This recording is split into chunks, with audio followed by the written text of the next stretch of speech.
This is the Truth Frequency Radio Network. We are TFR. Truth Frequency Radio. To the sky from the bottom. I don't know what to do about the depression and the inflation and the crying in the street. All I know is that first, you've got to get mad. You've got to say, I'm a human being. God damn it. My life has value. This is all I know. I hereby declare this to be an unlawful assembly. Oh, is that what it is? Well, I don't want you to violate the law. Get in your back number, he'll leave you alone. Yeah. Good works are done in light, so what's done in darkness needs to be brought to light. And it's up to us, citizen media, to be out here and expose it. We will stand and fight. Seeking answers to age-old questions. Deciphering the world painted around you by the mainstream media. This is the Kev Baker Show. And now, here is your host, Kev Baker.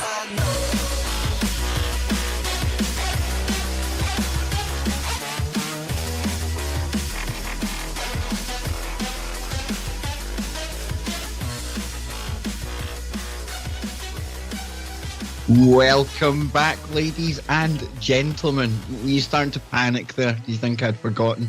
No, it is the right time, the right place for tonight's Kev Baker Show, right here on Truth Frequency Radio, coming to you live from Glasgow, Scotland, and wherever you are around the world. Massive, huge, warm welcome to this.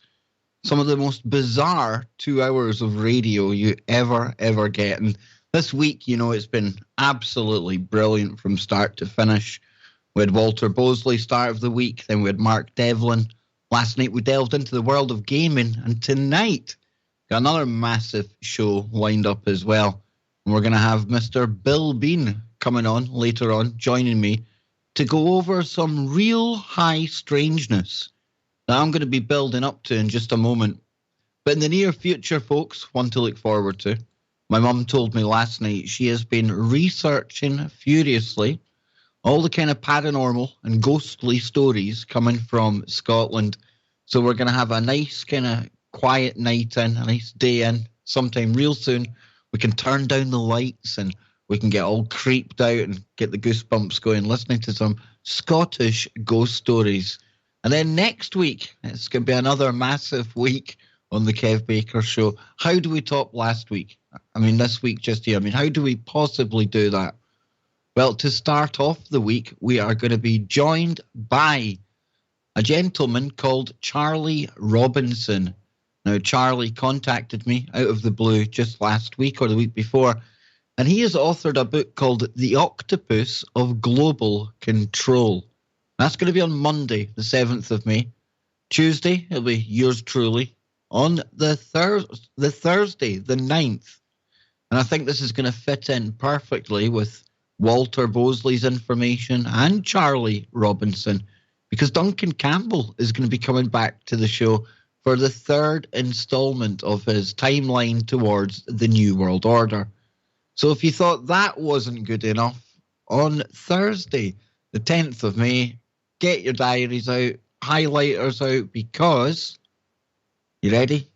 You ready for this? He is coming back. He'll be live on the Kev Baker Show. Mr. Max Egan is going to be here a week tonight.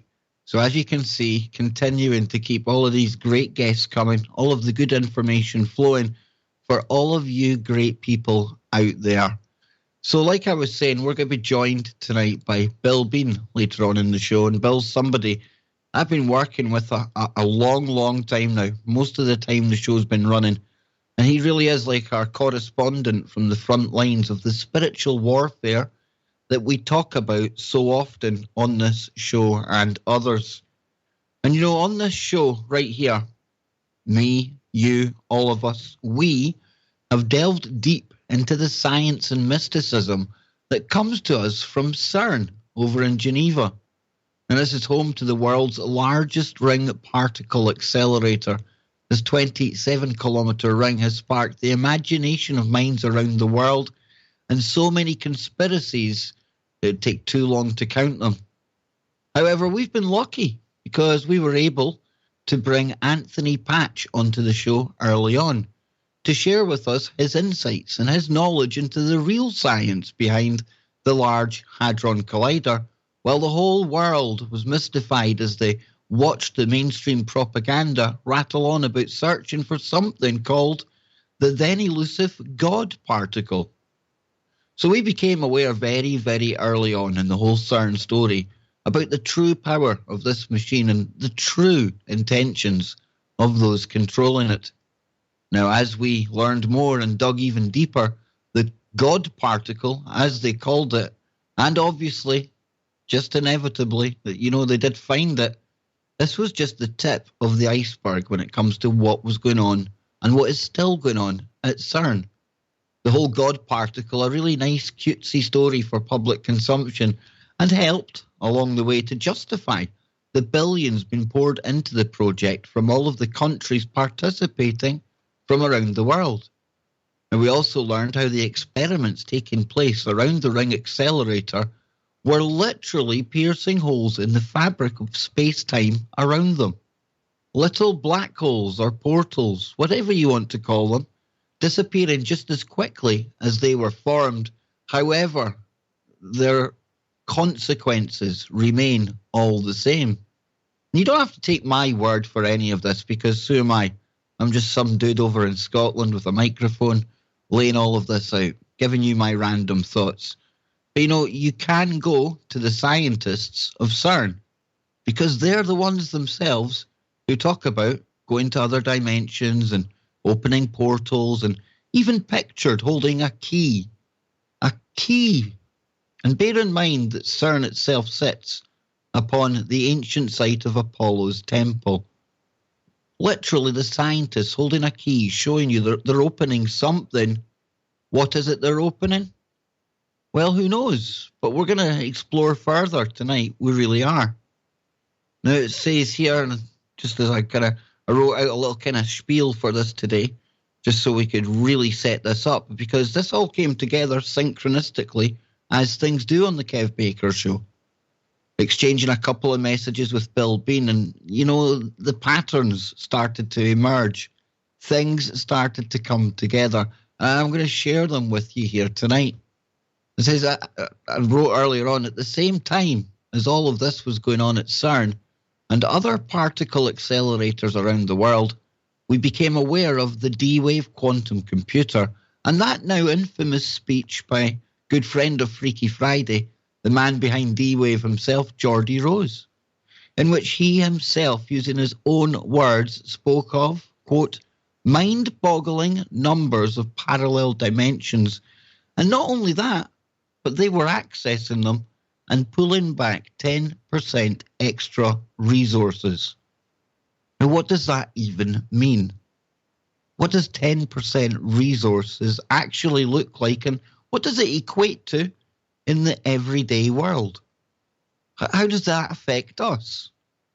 Well, you see, both CERN and quantum computers take advantage of the quantum effects of subatomic particles. Now, when we get down to this quantum world, this world of high strangeness, the kind of place that left even Einstein talking about spooky action at a distance, this for me is the fabric upon which our very reality is built. So what happens when you start playing around with technology that's literally shifting the furniture when it comes to the building blocks of what's all around us? What does that eventually look like if there is going to be any long-term effects? Now, we often talk about the veil that sits between our world and the next. Just there on Tuesday night, Beltane, May the 1st. That just passed, and the high priesthood of the occult groups say that night the veil is at its thinnest. Now, bear in mind the geography at CERN itself. Like I said, sitting upon an ancient site of Apollo's temple and literally the bottomless pit. Just what will opening some kind of interdimensional portal there actually look like in our reality? And what would be the almost telltale signs that something has beginning to change? You see, the technology of today is literally hacking our reality around us. And if that's not true, and if that is true, like I say, we should be able to see the signs and the symptoms that we ourselves can pick up on as evidence that we're not going mad, and that quite literally reality has been revised all around us. Now tonight, like I was saying, we're going to be hearing from Bill Bean, and he'll be taking us over some of the most head-scratching Mandela effects that he's ever shared with me to date. Now just think about that entire phenomenon, the whole Mandela effects. Whether you experience them or not, so many around the world do. And they're very personal. Either you experience these things or you don't. But that in itself, isn't that almost indicative of some glitch in the matrix? Could this be a symptom of some of the problems being caused by modern technology, or something even far stranger? Well, on top of that, Bill also witnessed something very, very strange recently. In fact, not one thing, but a couple of things. And we'll be hearing all about that when Bill joins us later on the show. But to take us up to the arrival of Bill, we're going to take a little look at a number of things going on right now that really will leave you kind of scratching your head and wondering just as what is going on here. You know, last night I was talking about computer gaming, and towards the end of the show, I was being kind of controversial, a lot of speculating, throwing out that we might be in some kind of computer game ourselves. And when you see glitches in the Matrix, you know, perhaps we're not in some computer game or some simulation, but maybe that's the closest thing in our minds to explain what is going on. And if that is the case, then something definitely is shifting right now, whether it's reality being hacked, some kind of natural glitch in the Matrix, or something even stranger. We're going to delve into it tonight, and we're going to try and find out more. And we're going to kick off the strangeness tonight looking at the moon. Now, we've spoke about the moon, probably hundreds of hours worth of material on the moon between this show, when I used to go on with Joe Joseph, and obviously Freaky Friday as well. And I could be here literally for a full 2 hours, giving you some of the numerous anomalies that have been recorded over the ages when it comes to that shiny disk up in the night sky. But something really, really weird happened recently, and Bill sent me this video today. Now, I'm going to share this with all of you out there. You can listen to this. And I want you to pay really close attention to what this gentleman has to say in this story, because this is going to connect in with what Bill's going to be talking about later on as well. And you want some high strangeness? You want a little glitch in the Matrix? Perhaps something that might be indicative of reality being altered around us, be it by modern technology or some other means? You tell me that this is not some kind of glitch in the Matrix. In late January 2005, a young man decided to pay his friend a visit over in Fort Benning, not too far from where he was living at the time. Attending the U.S. Army Airborne School, his friend was very near graduating, and the witness recalls being present for the nightly roll call, a situation where all men gather in a box formation, awaiting dismissal from the sergeant. The witness was just hanging out, talking with his friend and the other guys, when the sergeant called for his friend. He slipped away for about 30 minutes. The witness was bored and considered walking up to a nearby Subway restaurant, but he had not brought his bank card with him, so he decided to just stand and wait. He recalls that it was chilly, and the sky was cloudy, and there was a full moon. There was something wrong, though. Something was off about the moon. I thought about it, and then looked back up at the moon, but it was actually about 3 or 4 times as big as you would normally see the moon. It was actually a very round white circle, like the moon, a bit brighter, and there were no visible craters or anything, so obviously it wasn't the moon. He looked around and noticed that none of the other soldiers present noticed that the moon wasn't actually the moon. Of course, as always happens in these situations, nobody else noticed a freaking thing. I then noticed that the fake moon was moving into the clouds slowly and finally disappeared behind the clouds, which were also moving, albeit very slowly. From my vantage point, it was moving downwards in the sky. Okay, this is the weird part. Once the fake moon disappeared, I kind of just looked around to see if anyone else was looking at the sky. Of course they weren't. They were just talking to each other, so I looked up again, and the moon was there again. It moved slowly downward, and then it disappeared behind the clouds, and I got a strange sense of déjà vu.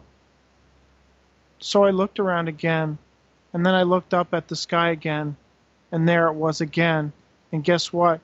It moved downwards and disappeared behind the clouds. But hold on a second, these weren't just any clouds.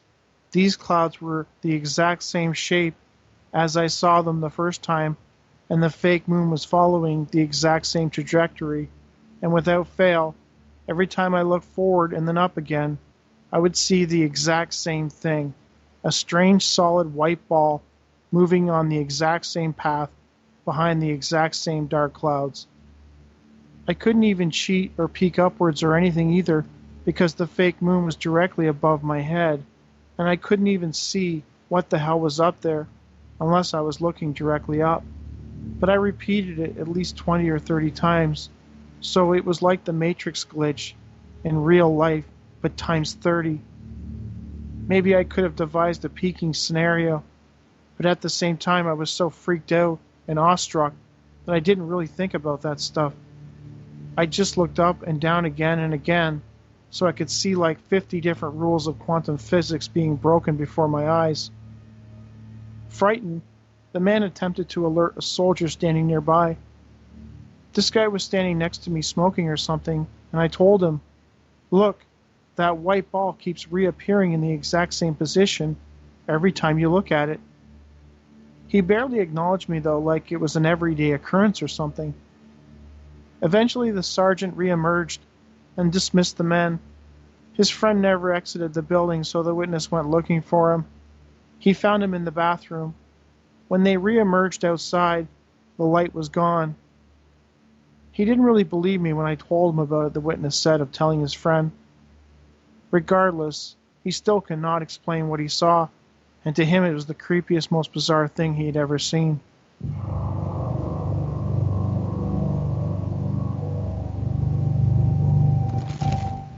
So there you go, folks, right? I mean, that story there, 2005, a little older, but it ties in with what Bill's going to be talking about later. And this is how I sometimes slip into rabbit holes or rich veins of information that maybe I don't know what it quite means, but my gut tells me there's something there. Because when this happened with the moon, and Bill sent me this video, I decided, let's take a look around. What else has been happening with the moon in the media that I can almost connect to some of the strangeness, the glitches that are going on, or that I suspect are going on with reality around us. So this is how it all works, right? This is how the Kev Baker kind of experience works. One of the top searches I came across seems like an absolute nothing story. It seems totally unrelated to anything I'm going to be talking about tonight, because popular mechanics, I went there. And, you know, again, I followed the gut. Even though my gut said, well, nothing much in this headline, still clicked it, still went there. And it says NASA tests mini nuclear reactors for the moon and Mars. Now, again, I wasn't exactly blown away by this headline here. And I find some of the anomalies that we could list about the moon far more exciting. But when you start reading into a little bit more of this, you start to see how this could directly connect to what I'm talking about tonight, and could directly connect to the multiple dimensions that I spoke of in opening up. Because get this, NASA, yes, our favorite space agency, never a straight answer. Well, it just so happens that they're working with, and this is the important part, folks, they're now working and teaming up with the Department of Energy. And what they've developed is a small, lightweight nuclear reactor power system that could make long-duration exploration on the Moon, Mars, and even farther worlds a reality. Now, the kilopower reactor using Stirling technology, or CRUSTY, is a fission power system capable of providing up to 10 kilowatts of electrical power for at least a decade. Now, that's enough to power several homes. NASA says CRUSTY units will be enough to power an outpost on an alien world. That's some really kind of interesting language chosen there by NASA. But it's this Department of Energy thing that caught my attention and what linked it back to what we're talking about tonight. Because the Department of Energy working on nukes for the moon, well, that reminds me of one time when literally the US government did nuke the moon. And I'm not making that up. They called it the Lacrosse mission. And what happened then was really mysterious because literally the scientists described it as if the moon rang like a bell. Almost like it was hollow, right?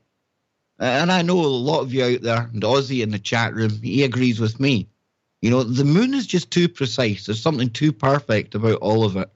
It's very weird. It's that precise. It's almost machine precision. And, you know, if we're to believe it was all just a random coming together of space dust and rocks, then how convenient everything just landed exactly where it needed to be.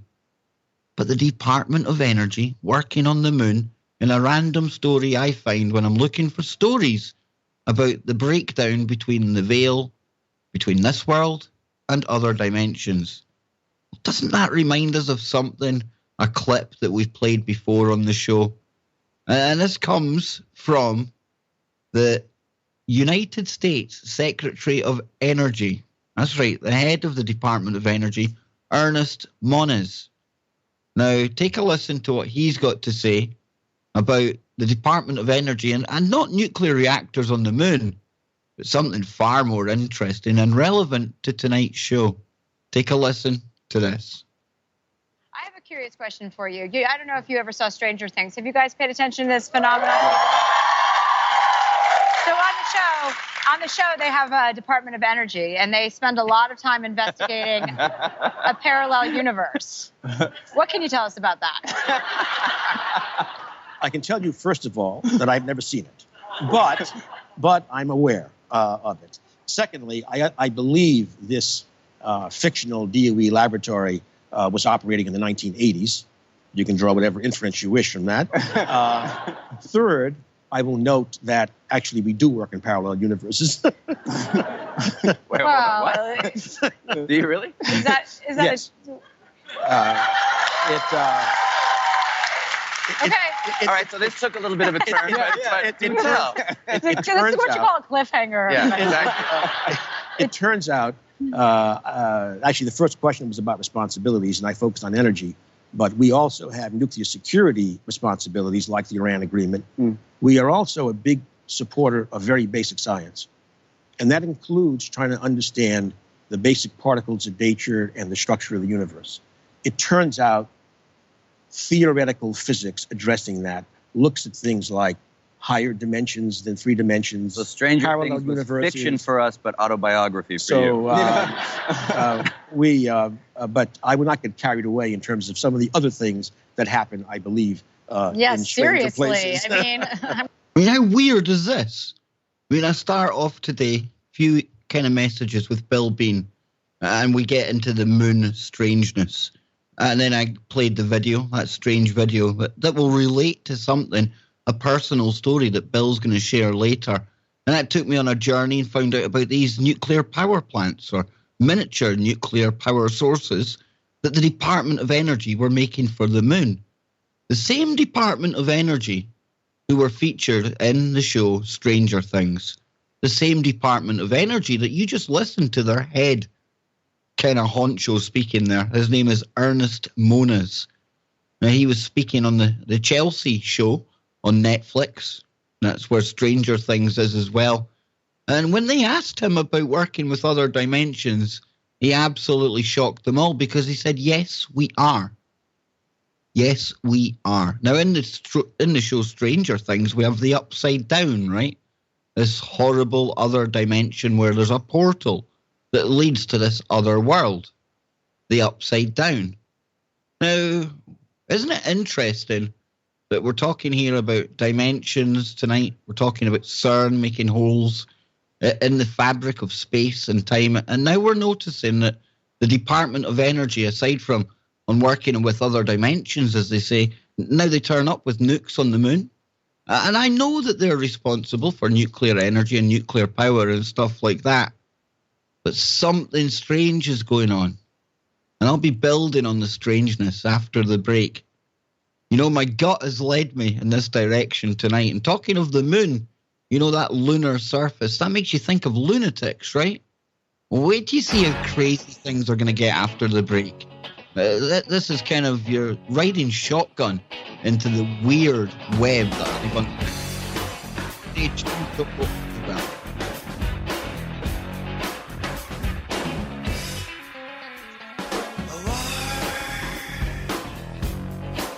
What is it good for?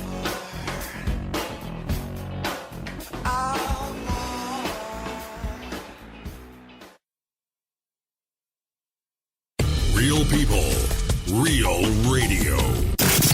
Wherever you are, make it TFR. Truth Frequency Radio.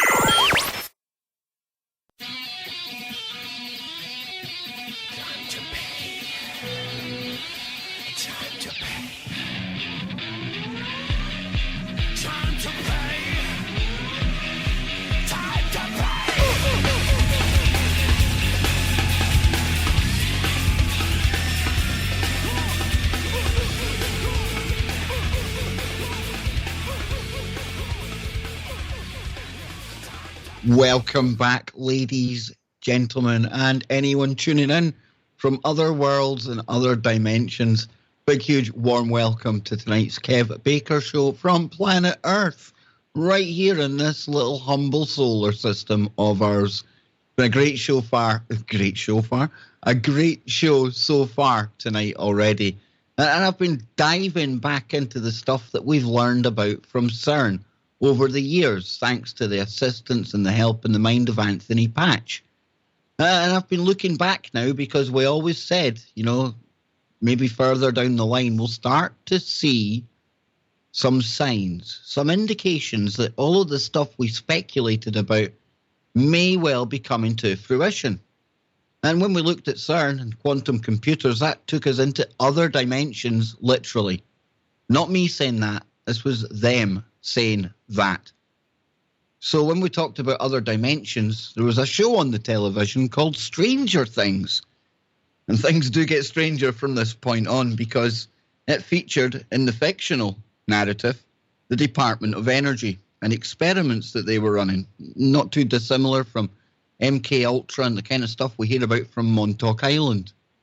Meanwhile, back in the real world, the real head for the Department of Energy, he was on a show called Chelsea over on Netflix, and he was just asked about some of the stuff that happens in the show, whether it's close to what happens in real life.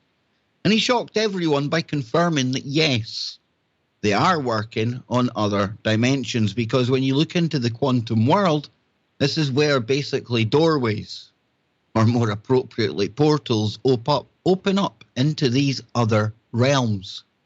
Well, somehow tonight I stumbled upon a story about the moon. Bill sent me something about the moon. He's going to be talking about that. He should be coming on later during this section. And again, some synchronicity might mean nothing whatsoever, but that led me back to the Department of Energy. And then started thinking about the moon. the lunar surface. And when you talk about lunar stuff, we should also factor in the word lunatic.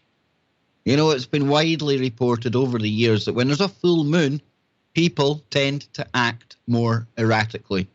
People lose their crap, folks. What gets people howling when that moon's at its fullest, kind of brightest in the night? I have no idea. But what if I was to tell you that I didn't find any stories of human lunatics today, but what if there's been a spate of strange animal lunatic behavior? Think about this. You know, we often talk about the animals being some of the first kind of indicators to when something is wrong in the environment around us. Maybe an earthquake coming, some tsunami on the way, something like that. They're able to pick up early doors. They're almost like an early warning system because they detect the ripples in the magnetic field, the piezoelectricity, stuff that we never pick up on, right? And they get it first. Well, now something even stranger is starting to happen.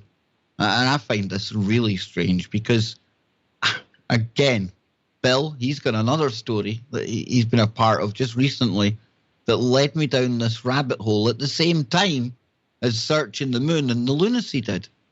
So I started to look at, you know, strange, lunatic, that kind of search kind of terms. Came up with this story here, folks.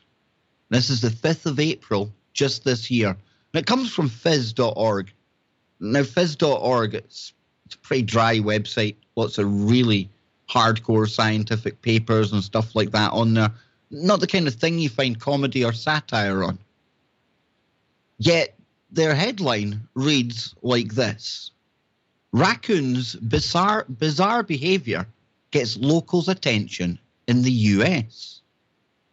Now, raccoons are normally shy, nocturnal creatures, but they have been caught acting out in the US state of Ohio, where police report strange and menacing raccoon behavior in broad daylight. Now, over the past 2 weeks, police in Youngstown, Ohio, have responded to some 15 calls from residents reporting sightings of, wait, get this, and I'm not making this up, sightings of what have been called zombie raccoons. Now, this is according to a local TV station, WK. Now, to carry on with this, it says witnesses describe the furry black masked creatures assuming aggressive postures towards humans, showing no fear and impervious to attempts to scare them off with noises or movements. Raccoons are squaring up to humans, folks. And it's not coming from some weird and wonderful website that we would usually pull some woo from for a Freaky Friday. This is coming from phys.org, and it's coming from police reports. Zombie-like raccoons are standing up in broad daylight, and they're taking on humans. Now, if this isn't an example of bizarre behavior being indicative of something else, I don't think this is just a bunch of raccoons going mad.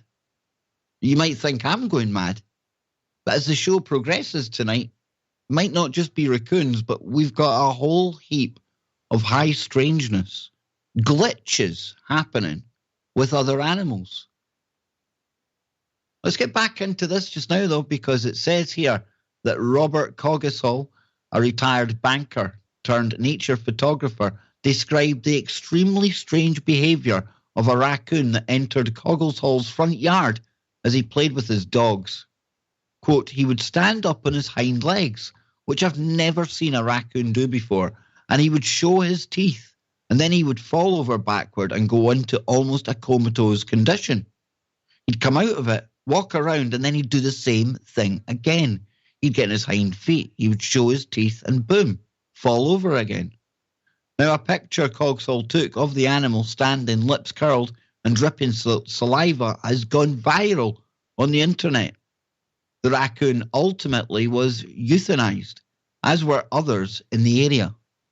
Now, Ohio environmental protection officials have ruled out a local outbreak of rabies and instead suspect canine distemper as the cause of the odd raccoon behaviour. Canine distemper is a viral disease typically seen in dogs, but which can spread among wild animal populations. Or what if our reality truly is starting to shift? What if all of the creatures around us as well are feeling the effects of this, maybe going through their own changes happening at this time? A lot of people talking about an energetic shift that we're all going through right now. Well, if we're all going through that, I would imagine the animals would too. And what's prompted this shift? What's changed this frequency that we've been on and we've been attuned to for so long? Throughout the human story, we see the Schumann resonance. It's going off the charts sometimes. What's doing that? Somebody ringing Earth like a bell? Or could it be the fact that we're rearranging the furniture when it comes to the building blocks that all of this is built on? When you start piercing the veil, tearing holes into other dimensions, who knows what laws of physics lies within there?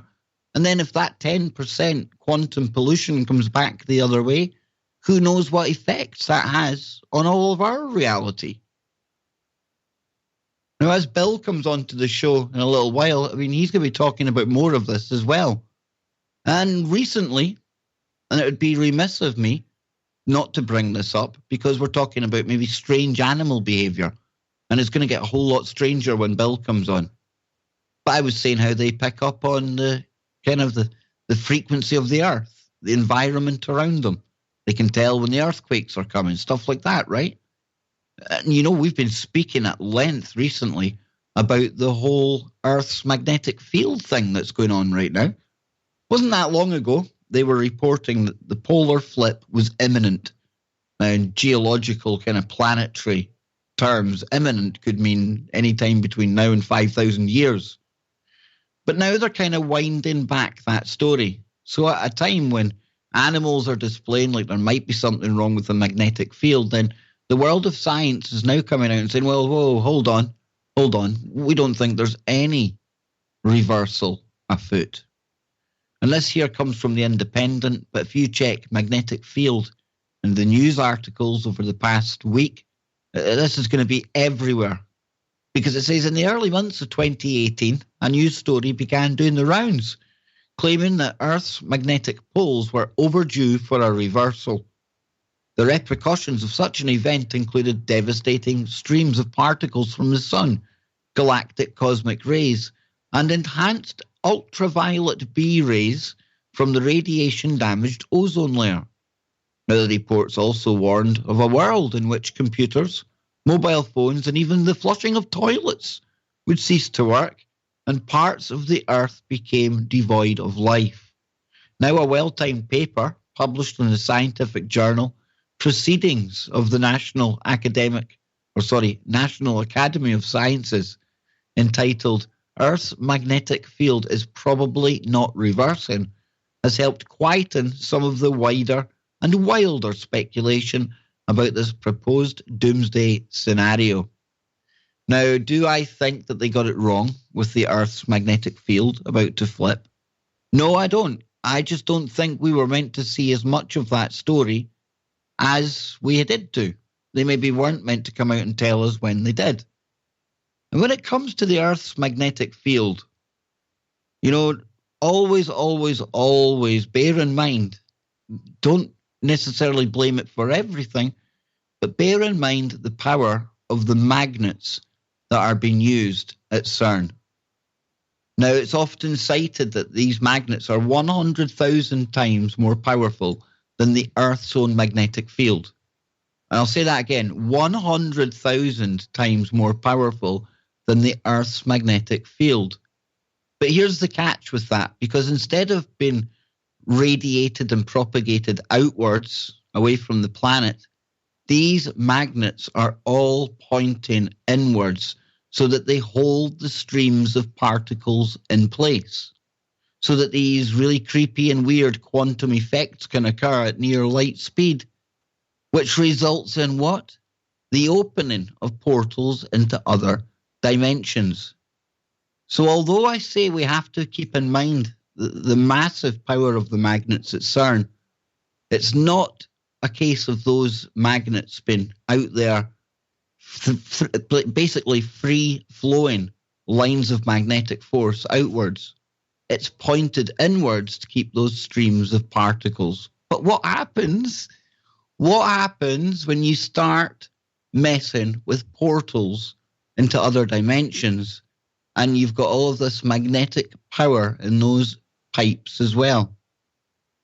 Have any of us ever stopped to think what that might look like on the other side of the veil?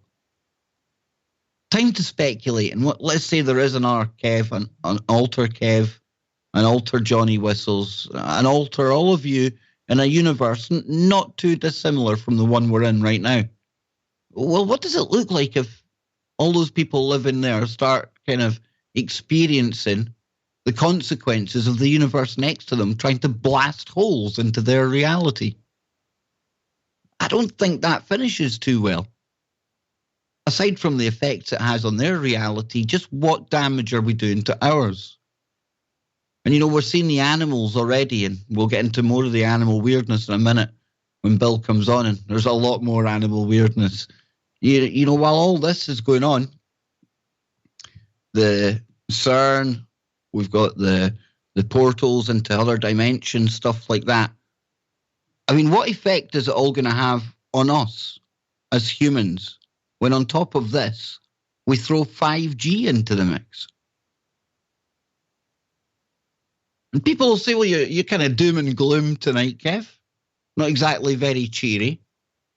But this is just the things that have popped up today and tonight when I've looked back. Because when Bill started talking about these glitches that, he's going to talk about tonight, the Mandelas and the things he's been witnessing, it really made me think back to when we were doing those first CERN shows. And I remember saying it, maybe only down the line with hindsight, we'll be able to look at things going on in the near future that'll tell us whether things like portals to other dimensions are truly having any effect on this reality.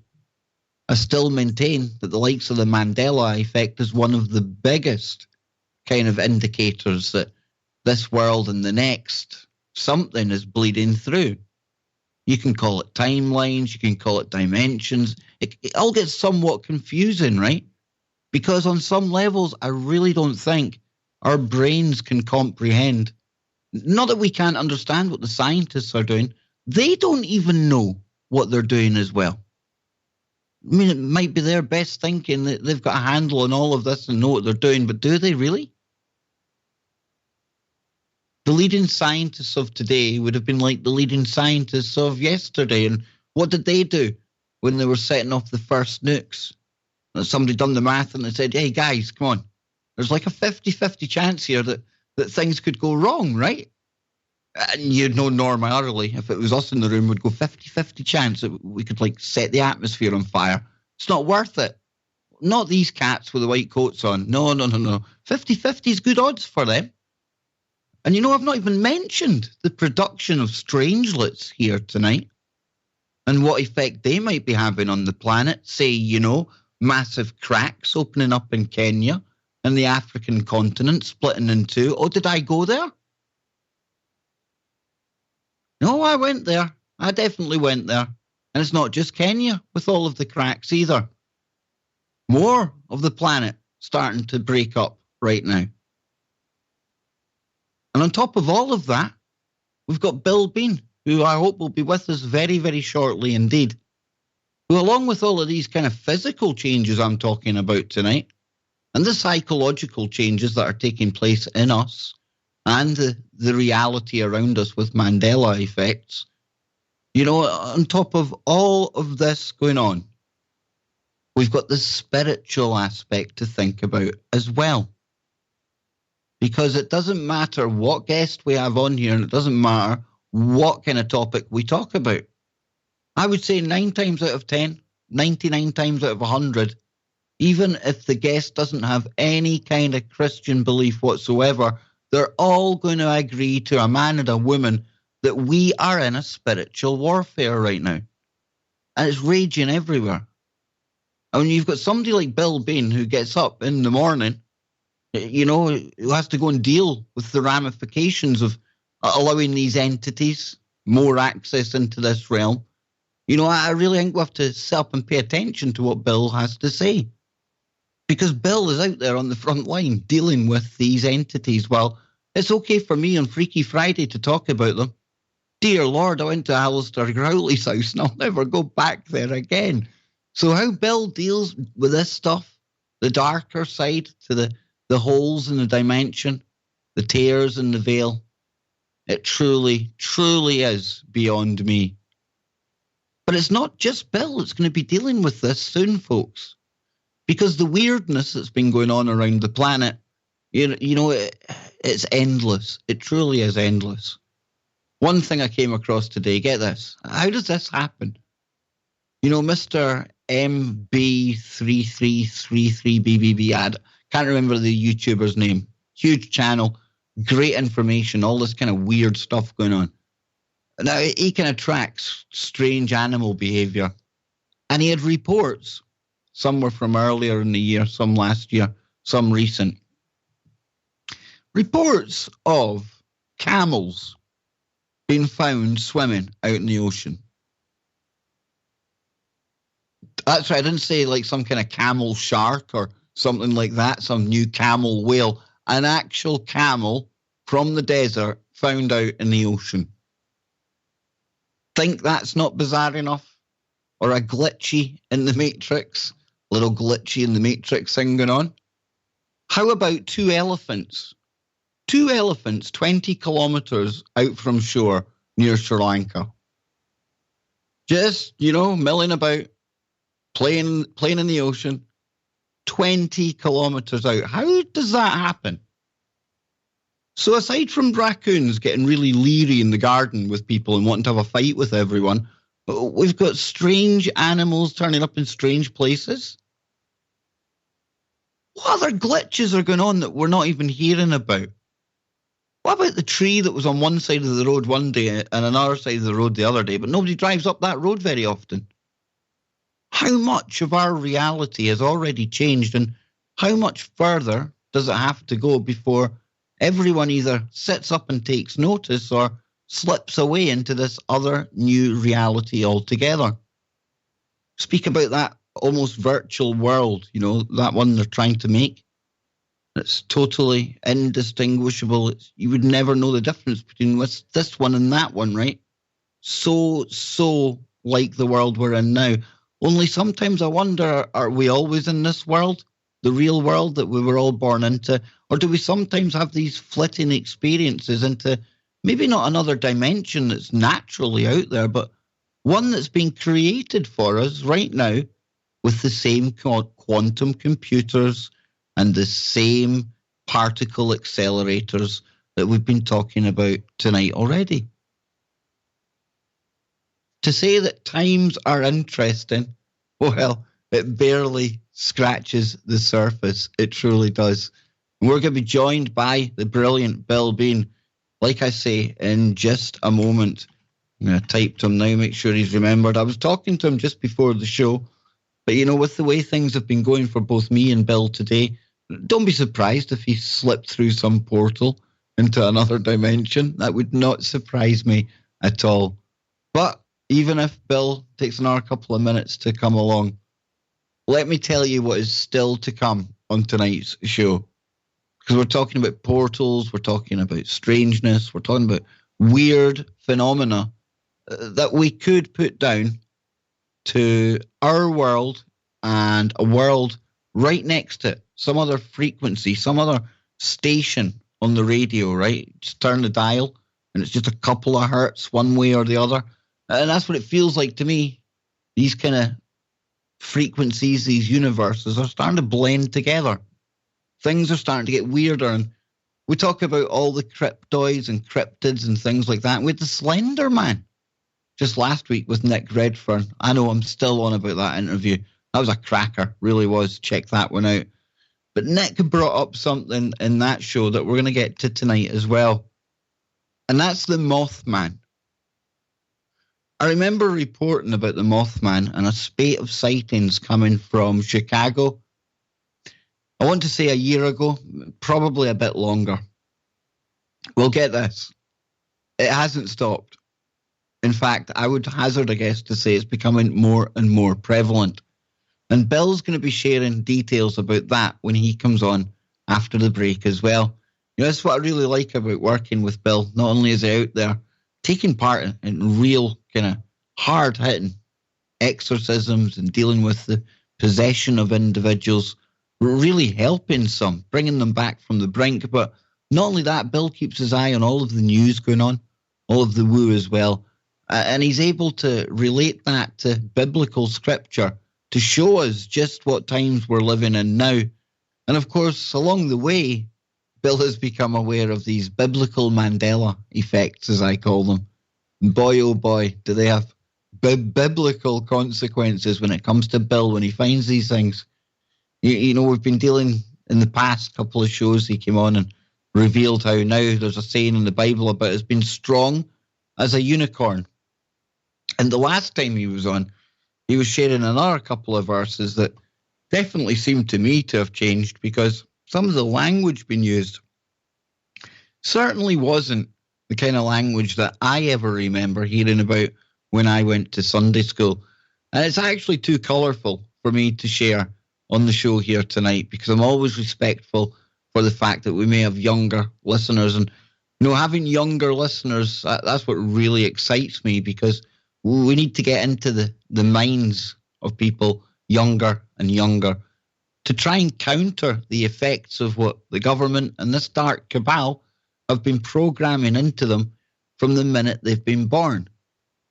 You know, the vaccines, the schooling system, the food they eat, everything, absolutely everything is weaponized against not only us, but more so the young.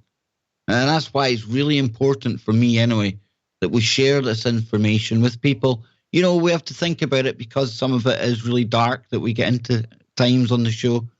So, you know, you don't want to be sharing some of the darker topics I've covered with maybe 6-7-year-olds. I'm not suggesting that. You know, teenagers, we need people that kind of age to be listening to this kind of material, get them sharing it around and, you know, really take this to the next level, really form our own thought form, a positive one. Send that out, send that ripple out there into that 0 point field, into that quantum sea of endless possibilities. And, you know, when you're tapping holes and piercing holes into that sea of endless possibilities, well, you better be careful at what comes out the other side. And I think right now we're starting to see that. I wonder if the scientists are appreciating what the likes of CERN and the quantum computers are doing. Or is it like back in the day with the Manhattan Project when they're all just sitting around 50-50? Roll the dice, guys. Go for it. I think it's the latter of the two. I really do think these futurists and these crazies that they work for really do know what they're doing right now. It's no accident all of this weirdness happening in the times that we live. And it's no accident that we find ourselves the most interesting.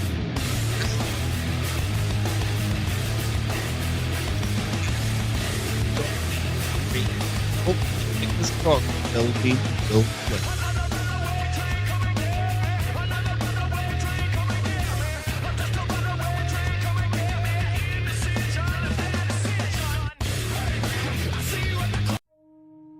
Hi everyone, it's Chris Gio here, founder of... You are now tuned into the truth frequency. We are TFR. TFR.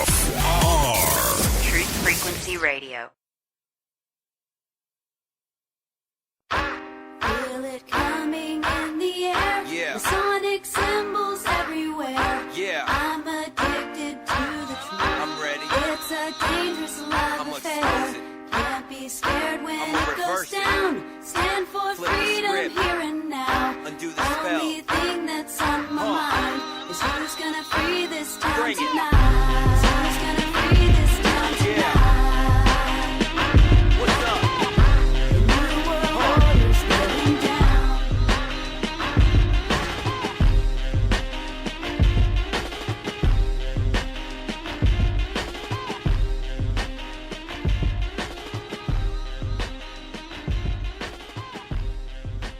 We're number 2 on tonight's Kev Baker Show.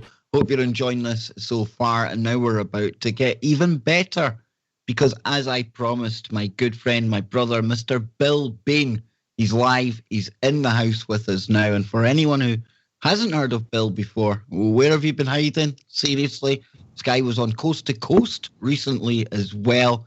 He really is taking all of this to the next level, and that's why we're really honoured to have him with us here once a month on the Kev Baker Show.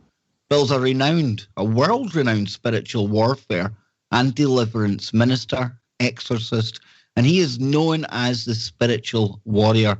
He's also an internationally known author, lecturer, and paranormal supernatural expert.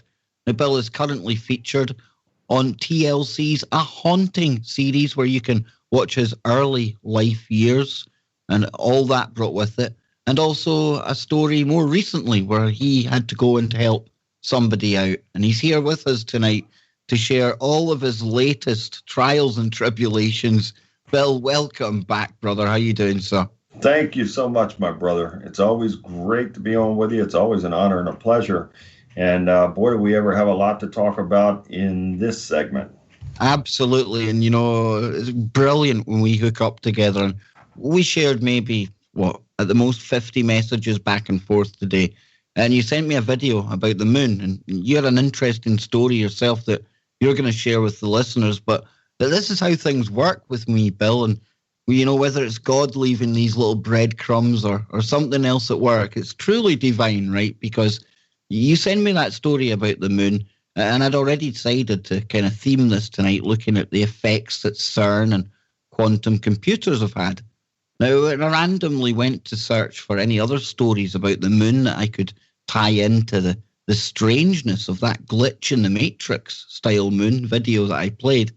Came across another story that led me back to the Department of Energy.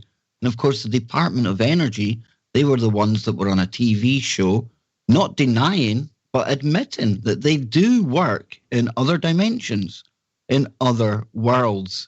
And, you know, the strangeness doesn't end there tonight, because some of the stuff that you've been experiencing yourself, Bill, I mean, there's definitely signs now that the things that we speculated about and the things that we warned about when it comes to CERN, quantum computers, parallel dimensions, things like that, I think we're starting to see it all coming to fruition, man. Yeah, we're seeing it, Kevin. We're living it. And no matter how much somebody wants to deny this and wish that it wasn't so, it's undeniable. And those types of people who want to dismiss all of these things, they're not going to be able to hide from it, not for much longer. And look, I'm not coming on your show to spread fear porn. This is not about putting people in fear. This is about creating awareness. And really, my ultimate goal in this is that I pray that God will work through me to give a word to people out there to consider coming back to God and making him first, because it's only by his power, his covering, his protection, and his mercy that we will get through these things that are upon us and these things that are yet to come. And that's the thing, Bill, and that's the message I was kind of getting across in the first part of the show as well, that we're only starting to see the beginnings of the weirdness, in my opinion. And you yourself, you testify every time you come on here, the increase in the demonic activity that is afoot. Again, I attribute a lot of that to today's technology. And people first listening to the show might think, well, how can you blame technology? You know, you'd have to go back and listen to all of the shows we've done. But when you're piercing holes into other dimensions, you know, no good story ever starts out like that, Bill. I totally agree, brother. And look at the recent magazine article that came out in Popular Mechanics. They say that the information was leaked, but yeah, I mean, that's, to me, it's controlled opposition that they come out and say that there are those who are in parts of the deep state shadow government, if you will, that are using psychotropic weapons. So this they're admitting it in this very well-known magazine that psychotronic weapons are being used against certain people in the public. And I couldn't believe it as I was reading this article. I mean, this is something that's available to thousands and thousands or millions and millions for them to read and see that that this is real. And they are telling you that it's real by featuring such a story in this very well-known and widely distributed magazine. Kev, are you there?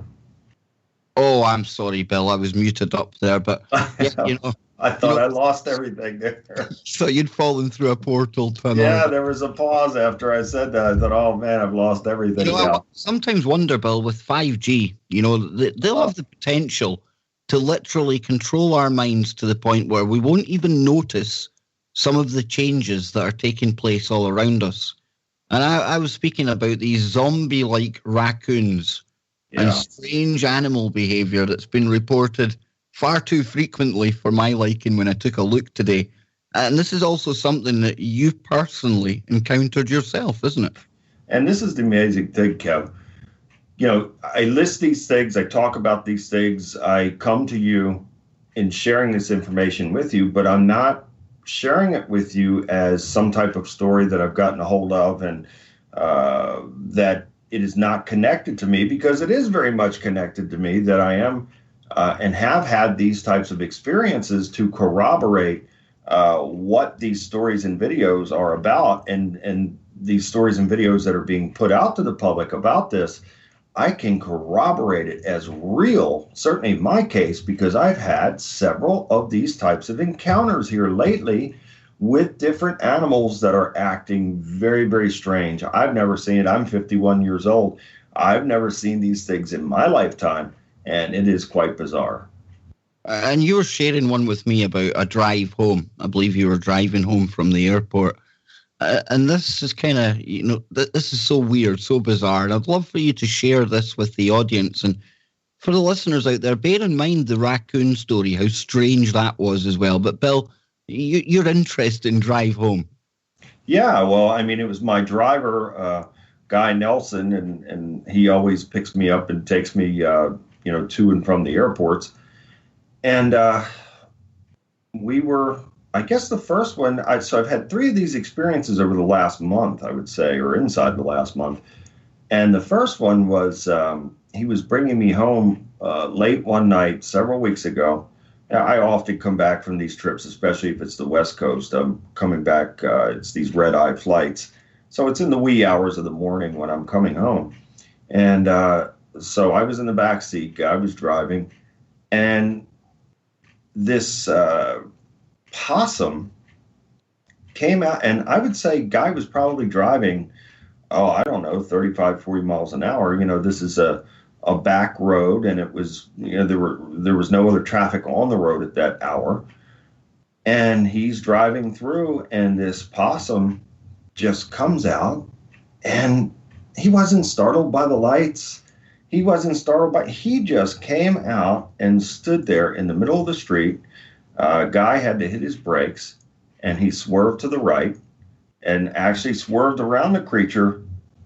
But the creature just, usually, I've seen many, many times to where some type of wildlife will come out and they're drawn by the headlights, and whether that's a deer or a possum or whatever it may be, they're drawn out by the lights, and then they come out and then they scurry. They quickly get out or try to get out of the way. And that wasn't the case at all. This creature, this possum, was just as calm and still and almost like it was sedated in a way. So that was incident number 1. And then incident number 2 took place this past Tuesday morning. Guy was taking me to BWI Airport to fly to Los Angeles. And we're going along, I would imagine 50 or 55 miles per hour. And all of a sudden, this hawk swoops down and comes down. Now, it did not make contact with the vehicle, but it swooped down and literally was right in front of the passenger side windshield. And I mean within inches of touching the vehicle, and was at that level, eye level. So if the passenger there in the right seat would be eye level with this thing, and it stayed just slightly in front of the vehicle like that, inches in front of the vehicle for several seconds, and then it just went right back up. So, Guy was startled by it. I was myself. And then another incident took place last night, early this morning, after coming home from Los Angeles, again in the wee hours of the morning. We are coming down that same back road again, no traffic on the road. And I would say the guy was probably doing about 35 or 40 miles per hour, probably 35. And this deer came out from the right to the left, same way the possum did, from the right side of the road, crossing, headed towards the left. And he came out and just made several steps, and he just stopped. He just stood there. It was like, and thank God, Guy saw him, at a good distance to where he hit the brakes and slowed down to the point to where, now we are coming to a stop, because this deer was standing in the road, and then he just took a few more steps and just was unfazed by the headlights, was unfazed by the presence of the vehicle, and just took a few steps and went across the street, and that was it. So I've never seen anything like that. Again, I'm 51 years old. I travel all over the country every week. I have never seen anything like these three things that I have shared with you, but I have been digging into this, and incidents like this are happening all over the world. 2 nights ago, in a place called Cleveland, Texas, an 11.5-foot alligator comes out of the brush and stops in the middle of the road right in front of a burger place called Whataburger. And he stopped in the road and did not move, stopped traffic on both sides of the road, and they had to call animal control out to neutralize this creature and load him on a flatbed and get him out of there. Now, that's bizarre. This is, I'm trying to think what this is indicative of, but, I mean, you could put this down to almost like a change in their consciousness, something happening in the environment around them. And, I think reality on the whole, Bill, is shifting right now. What that means exactly, I can't quite explain, but something is happening. Something's changing. It started with Mandela effects, which are getting worse now. And so many of these weird reports, not just even with animals, but some of the news reports you read about what people are up to, it's just out of the ordinary. It's unexplainable. This is why it leads me back to frequency and vibration, Kevin. I've said this many times on your show, that we as human beings, we operate on frequency and vibration. Furthermore, I think all of life operates on frequency and vibration. And perhaps, now again, I don't have the answer on this. This is all speculation. I truly don't know. But perhaps something is really altering the frequency and vibration of this wildlife, because there was another, I could go on and on and on. We could spend the whole show going on and on and on about these animals, and so perhaps something is messing with their frequency and vibration. I've sent you videos today of the owls that came up and they were looking in the window like they were trying to get in, turkeys that are walking up to homes and pecking on the doors to try to get in. There was another incident in Canada.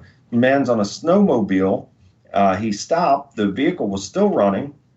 And this, I don't know what it was, a porcupine or something like that, came out of the brush and dove underneath of the snowmobile with it still running.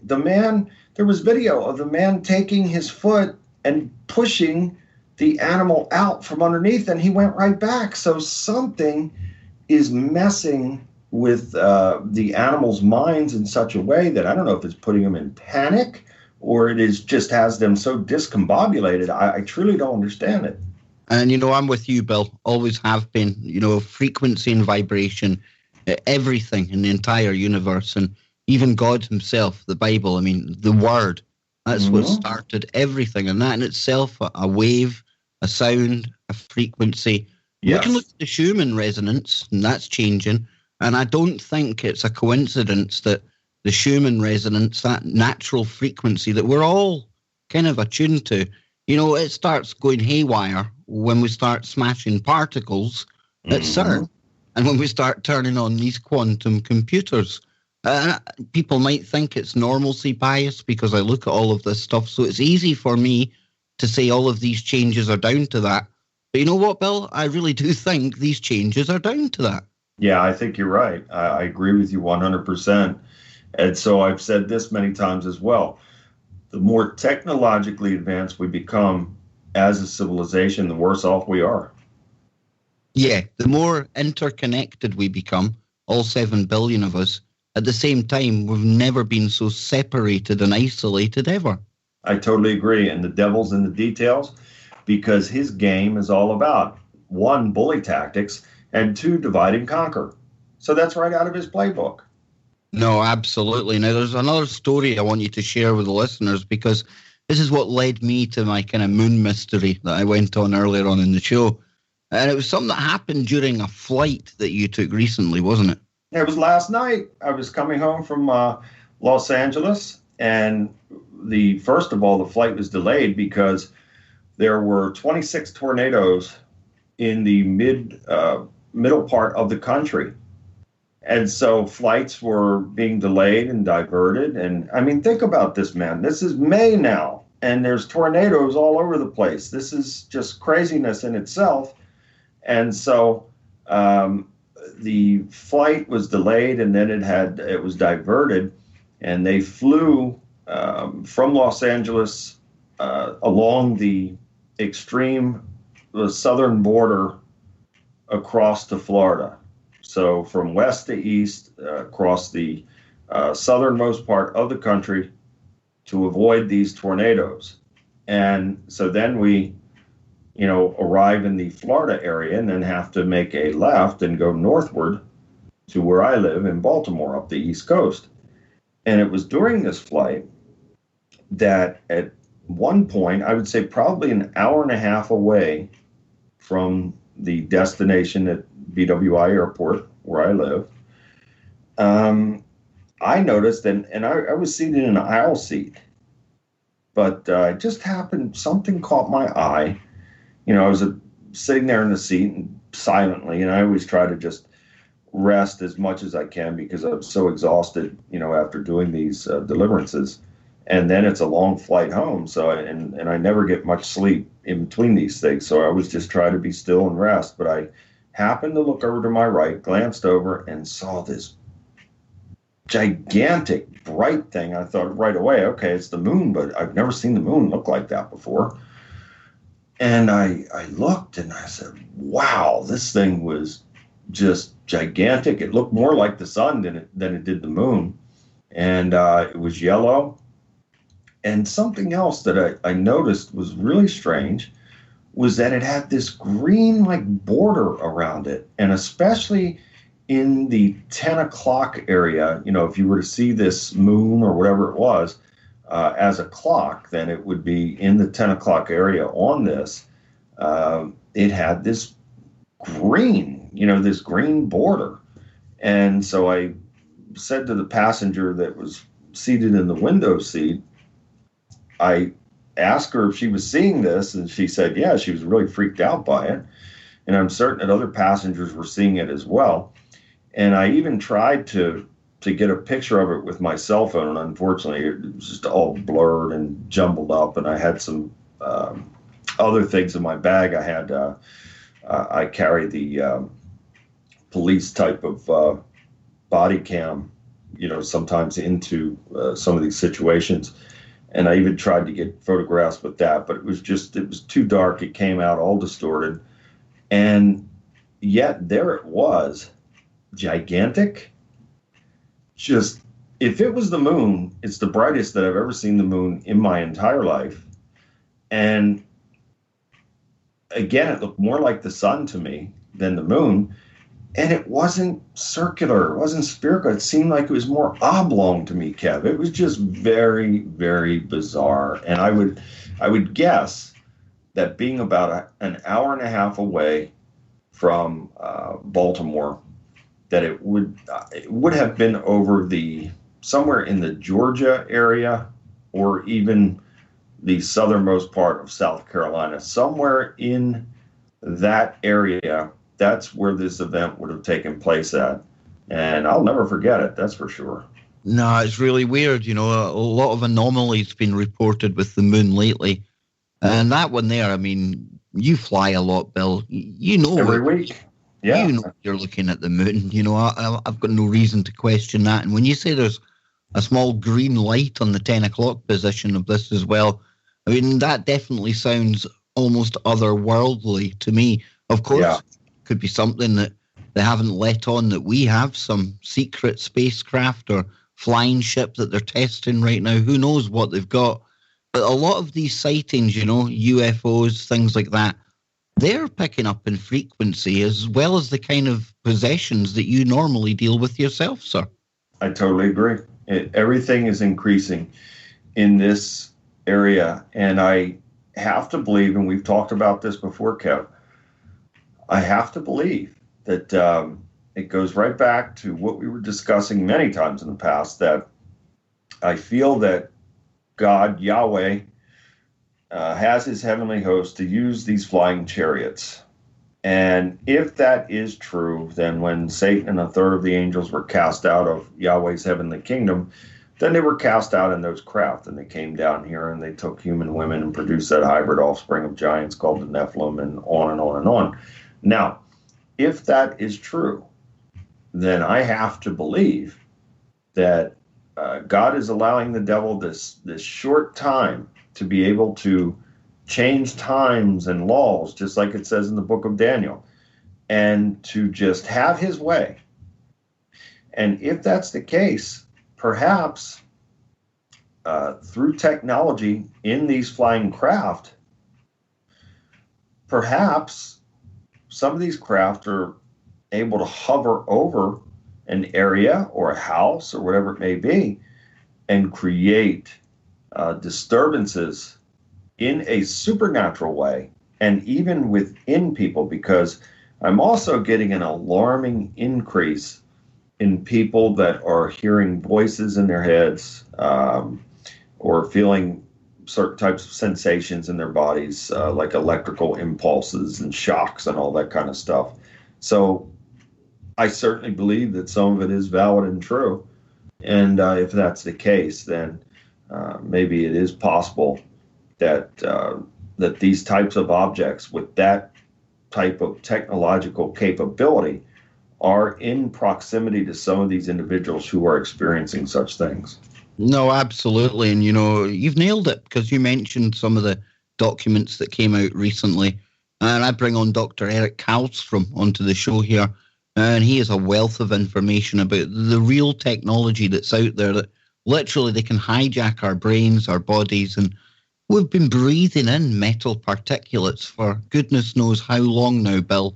And I really do think we're already wired with nanotechnology. For what purpose, I don't really know. But with the veil becoming more porous and with things becoming even more stranger, you know, I sometimes wonder, you know, if some people themselves, and you'd be able to speak to this, but with all of these entities, this spiritual energy coming through, you know, they're going to actually look for hosts. And I sometimes wonder if we're just waiting here, not all of us, but a lot of people experiencing these voices, things like that.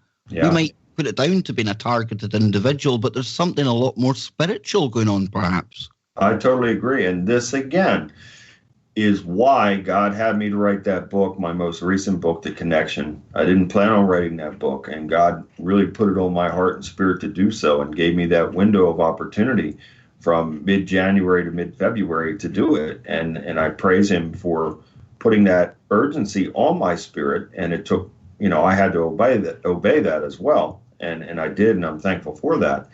But, you know, in that book, I describe, you know, some of these things. And I also, you know, I start off talking about my life and how things were and how things are now.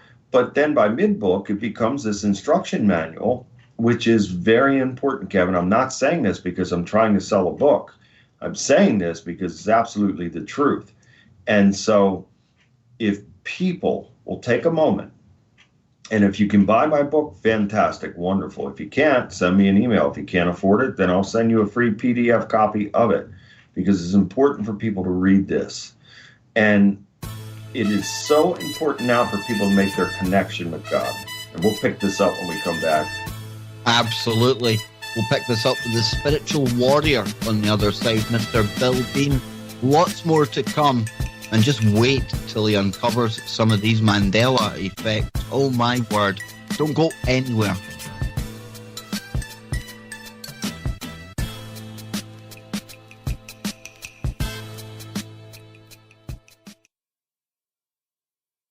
You are now tuned into the truth frequency. Your protection from deception. TFR. Truth Frequency Radio. I'll stand tall in the face of tyranny. I want it all on my freedom and liberty.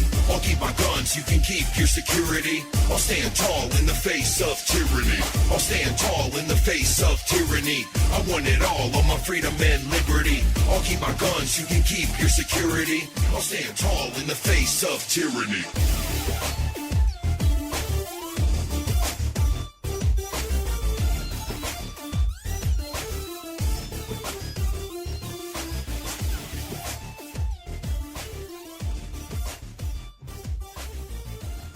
Welcome back, ladies and gentlemen. Bill Bean, my very special guest here tonight. And please check out his new book. He won't promote it himself, so I'll do it for him. You can head on over to his website, billbean.net. And I'm sure Bill will have other places. Maybe you can go and get the book. But The Connection, and this really does deal with the times we're living in now, with all of this weirdness that's going on.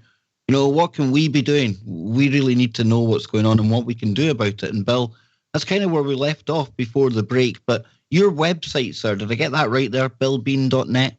Yes, Kevin. Thank you for promoting the book. I really appreciate it. And I'm also thankful that at one point here recently, it reached #1 on Amazon Hot New Releases and #1 in spiritual warfare. So I'm very thankful for that. And so it is reaching people. And people, the feedback I've gotten, Kev, is just unbelievable. Just so many great reviews and messages back that people love the book.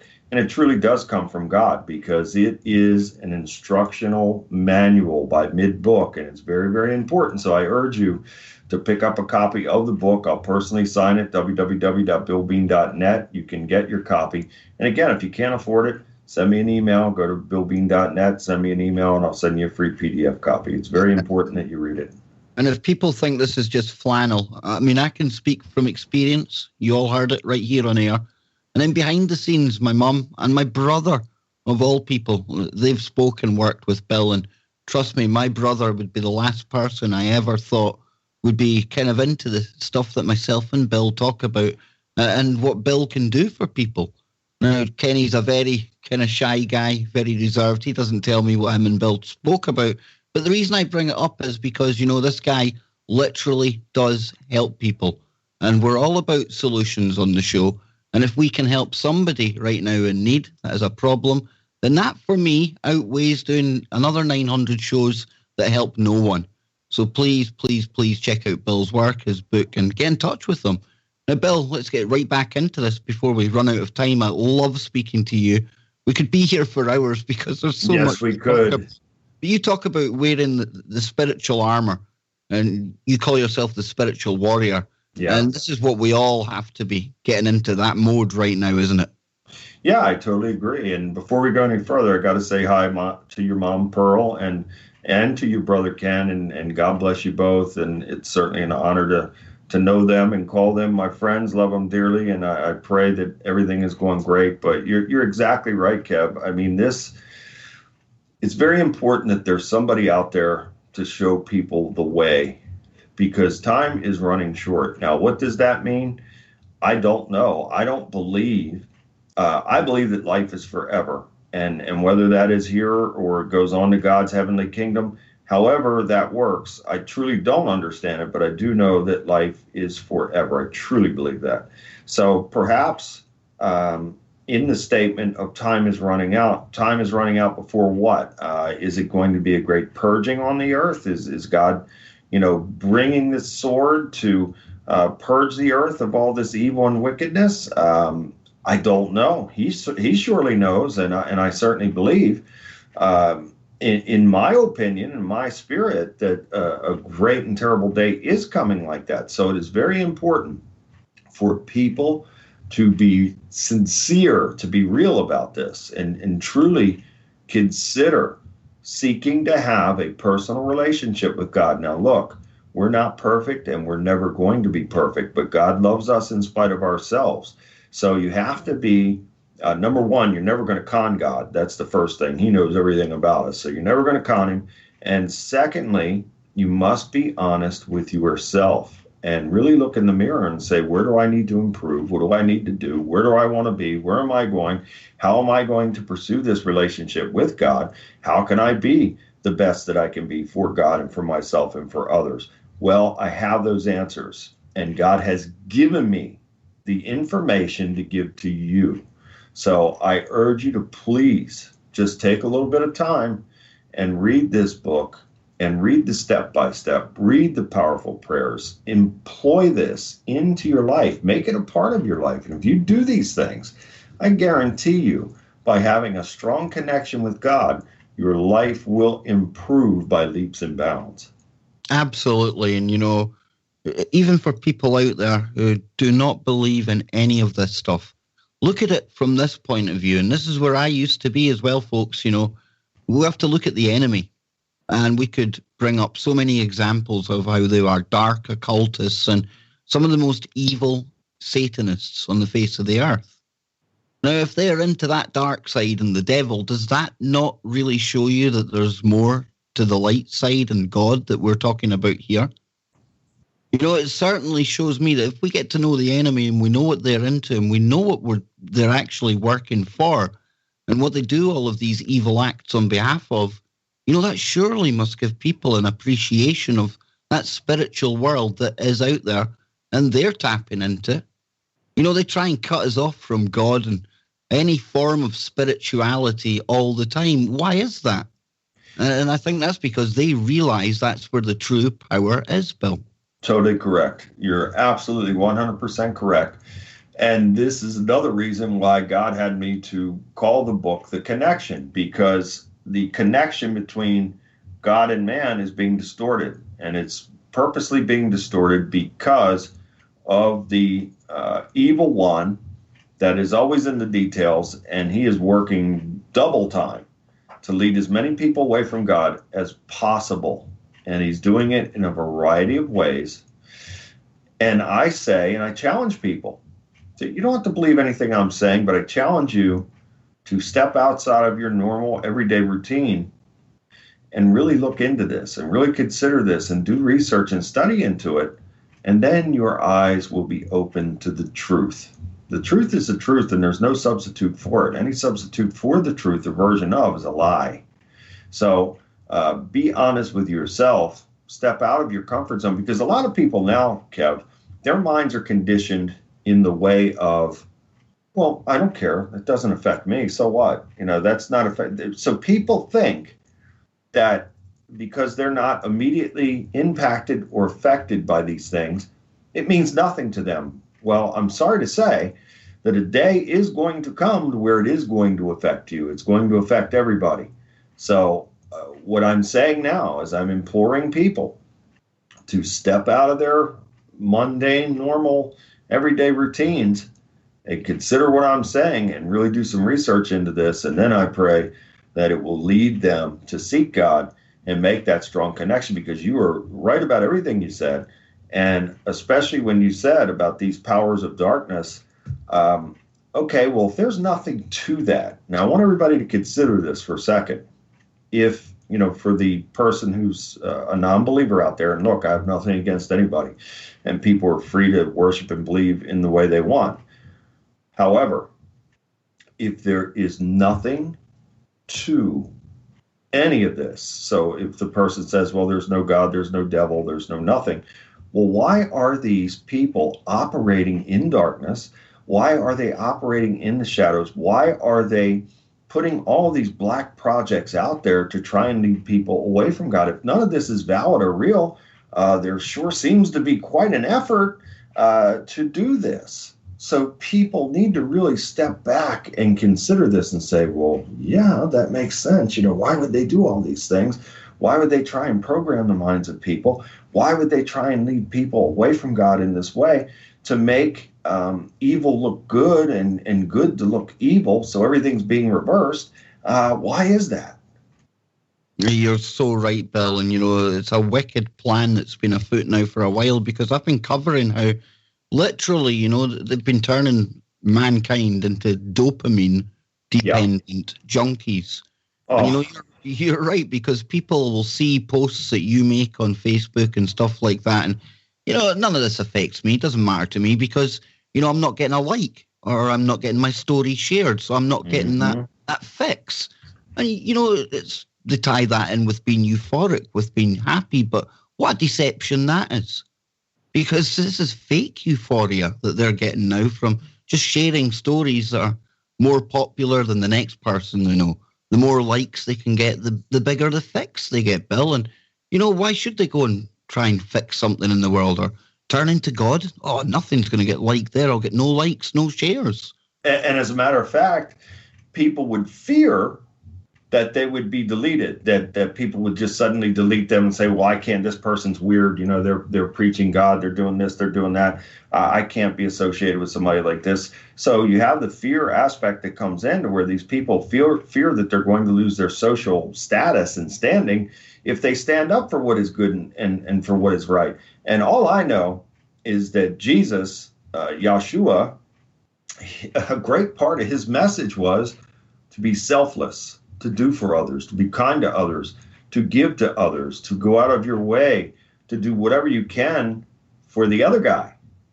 But it's the devil, Hasatan, that his message is love yourself, do for yourself, be into yourself. Who cares about the other guy? If he drops, step over him, step on him to get to where you need to get. This is all from the devil. Now, look, we certainly have to, in having true love, we must love God first.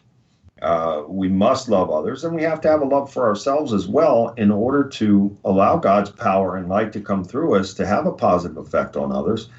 But it is when the person allows the ego, which the devil uses, that's the number one tool that he uses in the mind of a person, when the ego takes over and the person becomes selfish in that way, disaster will follow. Because, again, we live in a world now, and I've seen this, and I've seen the stories, to where women are getting raped on the streets and nobody's lifting a finger to help them. A man went into a Philadelphia hospital, was having a heart attack. They would not take care of him. They made him go sit down in the waiting room where he died. And when he died in the waiting room, he was robbed. They stole his wallet. They stole his watch. They took everything they could from him. So this is the world that we live in now. I've seen videos of people getting hit. There was a man got hit by a car in New Jersey. People walked over him. They walked right over top of him because they were going to be late for work. This is what I'm talking about, Kev. This is the spirit of selfishness. This is the spirit of ego. This is coming from the devil, and it is conditioned to divide and conquer. And you said something earlier that was very, very true as well, that in this world and with all of this technology, we become more and more divided by the day. And it is all part of the plan. The devil's in the details. And again, this is why Jesus said we are to be selfless. Absolutely. And, united we stand, divided we fall. Yes. And, we talk about the technology, and I look at the technology now really as, this dark side. It's almost been like a first wave, an invasion almost, laying the groundwork for what's to come. Absolutely. I totally agree. It truly is. And, one of the biggest sitcoms on the television right now, and we know that the programming that comes from that, get the message of this, Bill. because this is about a startup over in Silicon Valley, and they're creating a new internet, and they get 8 other startups in on the program. Now, one of these startups ends up getting shunned to the point where he's disowned by his own parents because of something that comes out during one of the meetings. Now, was this guy a murderer? Was he a thief? Was he maybe one of these paedophiles? Oh, no. What got him shunned by everyone, including his parents in Silicon Valley, was the fact that he admitted to being a Christian that goes to church. And the whole storyline was surrounding the fact that this was so shocking. You can be one of 47 genders, you can have any sexual preference you want in Silicon Valley, but the one thing you can never be, or at least never admit to, is being a Christian. Now, what does that tell you, and what should that tell others? Exactly. I mean, talk about killing God. And with this all coming from Silicon Valley, people will say, well, it's just a program, Kev. It's a comedy. Well, also from that very same area is the Santa Clarita Diet. And that program is about this. And I think it's this Drew Barrymore. I don't even watch these shows, Kev, but I read about them. I have to read about them. So I know, and I can report this to people. This individual, she's the main character of the show, and she has this insatiable appetite for human flesh. So a big narrative now is the cannibalism narrative. And again, this goes back to the devil. The devil wants blood. He wants flesh. He wants these sacrifices, and he's getting it. And boy, oh boy, I challenge people to start really digging into Hollywood and these people there and these TV shows and even into sports now. The devil has got the market cornered. And start digging into some of these things, and you'll be shocked to see some of the behavior of these people. We talked about this before, the restaurant that's in Los Angeles there called the Cannibal Club, featuring human cuisine. I mean, come on now. What is going on here? And why are people just, it's like they're in a trance. They're just under a spell. They'll just go along with anything. And I mean, shouldn't that be sounding some serious alarm bells? And talking of alarm bells, you know, if that isn't really making things click in your minds, this literally is like an alarm bell from around the planet that so many people are hearing right now. And again, indicative of the times we live. You know, be it Hollywood or tying it back all the way to CERN. People might say, well, why CERN? It's a science experiment. Go look at their logo. It's 666. Absolutely correct. And take a listen to this, because Bill sent me this today, and this adds to the clips that we were playing with Scotty Lopez on Freaky Friday. You know, talk about an alarm trumpet. Take a listen.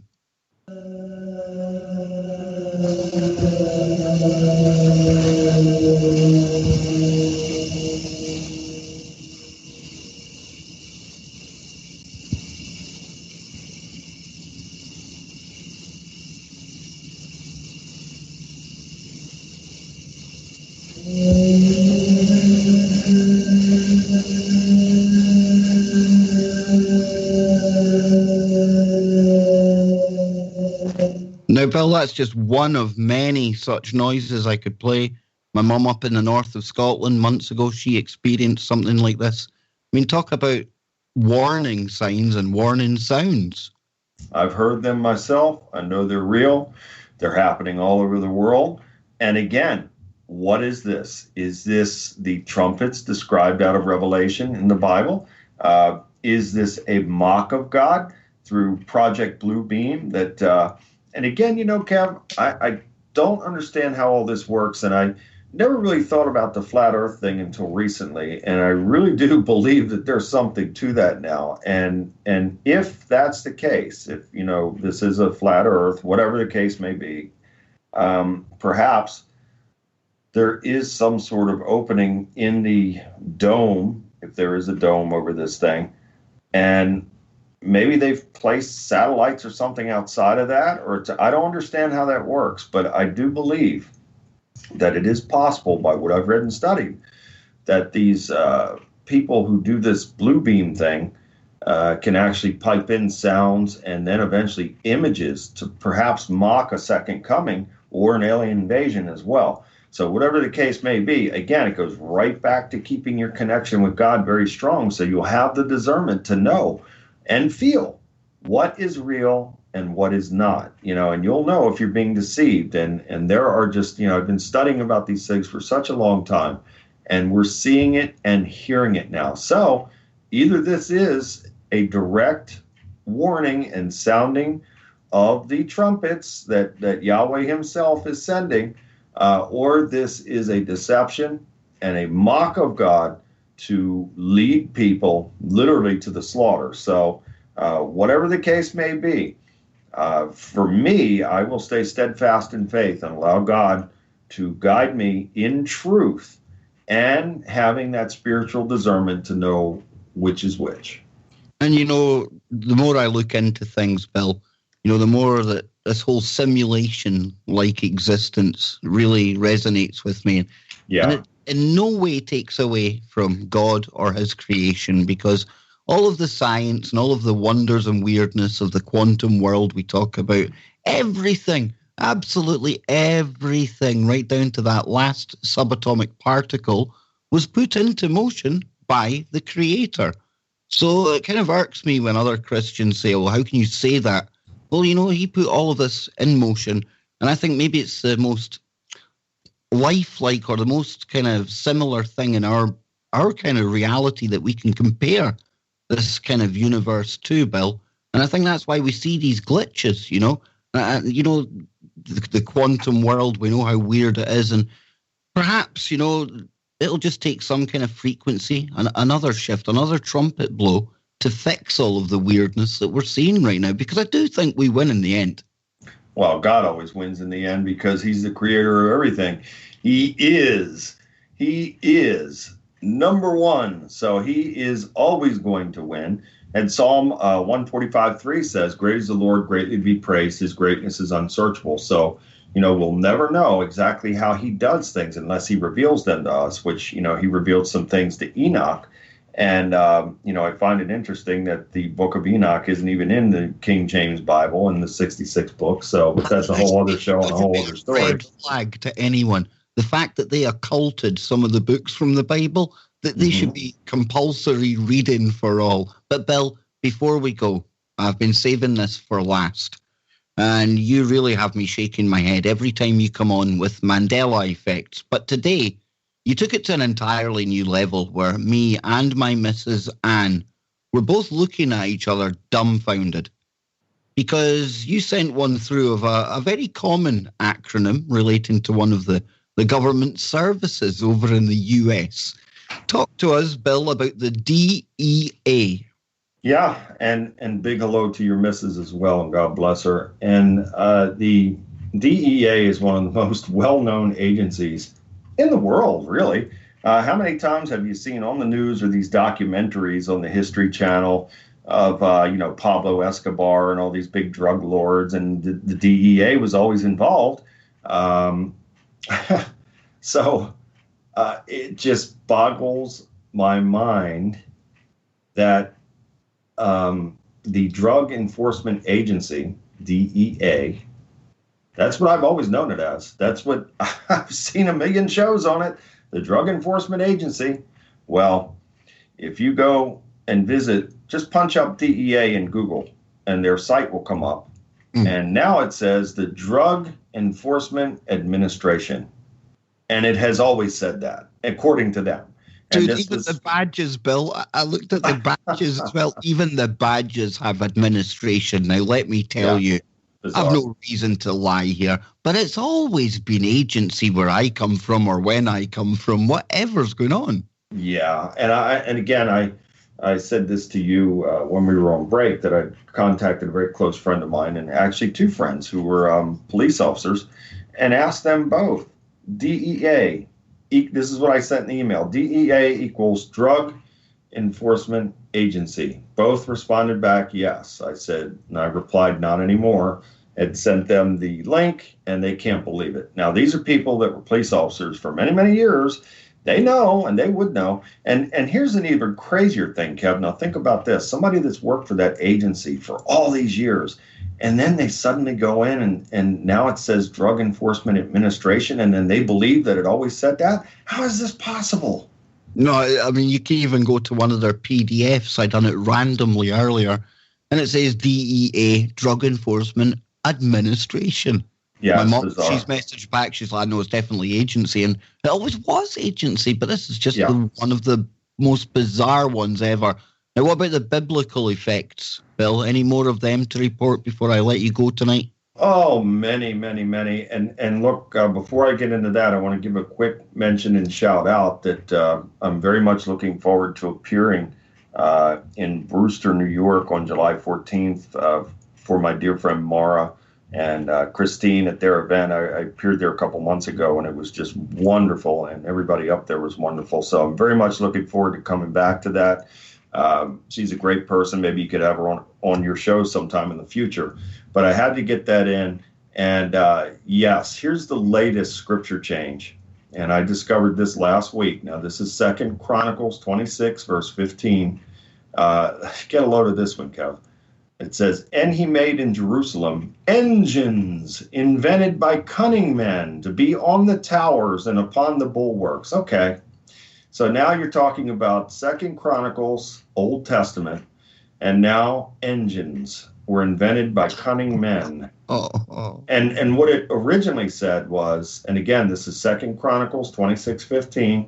What it originally said was, "And he made devices in Jerusalem invented by skillful men to be on the towers and on the corners to shoot arrows and large stones." And devices, I mean, that's more kind of relevant to the times, not engines. No.